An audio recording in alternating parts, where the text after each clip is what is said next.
আসসালামু আলাইকুম ও রহমতুল্লাহ। একটা গ্রামে একটা কবর ছিল। সেই কবর থেকে কান্নার আওয়াজ আসতো। তখন গ্রামবাসীরা সাথে একত্রিত হয়ে সেই কবরস্থানের কান্নার আওয়াজটি স্মরণ করলো। আসলে সে কে কান্না করে? সেই কবরস্থানের আওয়াজ আসতেছে একটা মহিলার, একটা মেয়ে মানুষের। তখন তারা ভয়ে সেখান থেকে চলে যায় এবং একটি হুজুরের কাছে গিয়ে বলে, আমাদের কবরস্থানে কান্না করতেছে একটা মহিলা। সেই হুজুরটি তখন তাদেরকে নিয়ে সেই কবরস্থানে এসে উপস্থিত হয়। আমার সাথে ভিতরে চলো, কিন্তু তখন কেউ রাজি হয় না।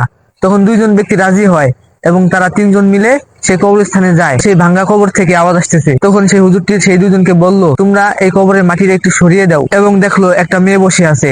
তখন তারা ভয়ে ওইখান থেকে চলে যায় দুইজন। আর হুজুরটি এখানে দাঁড়িয়ে থাকে এবং ওই হুজুরটি তাকে জিজ্ঞাসা করে, তুমি কে? তখন সেই মেয়েটি বলে, আমি এই গ্রামেরই একটা মেয়ে। আমি যখন দুনিয়াতে বেঁচে ছিলাম তখন আমি বেপরদা চলাফেরা করতাম, চুল ছেড়ে দিয়ে রাস্তাঘাটে হাঁটাচলা করতাম।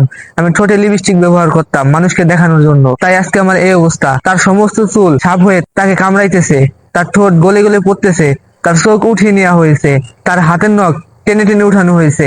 তাই বোন, আপনাদেরকে বলি, আপনারা যারা টিকটকে ফেসবুকে এসে হাদিসের ভিডিও ছাড়েন, কোরআনের ভিডিও ছাড়েন, এইগুলো করার জন্য অনেক বড় বড় হুজুর আছে, অনেক বড় বড় আলেম আছে। আপনাদের কোনো প্রয়োজন নাই। আপনারা কিছু টাকা ইনকাম করার জন্য নিজের দেহ পাবলিক করেন। আল্লাহ তাআলা আমাদেরকে হেফাজত করুক। আল্লাহ তাআলা আমাদেরকে এই ফিতনা থেকে হিদায়াত করুক। আমিন। আসসালামু আলাইকুম ওয়া রাহমাতুল্লাহ।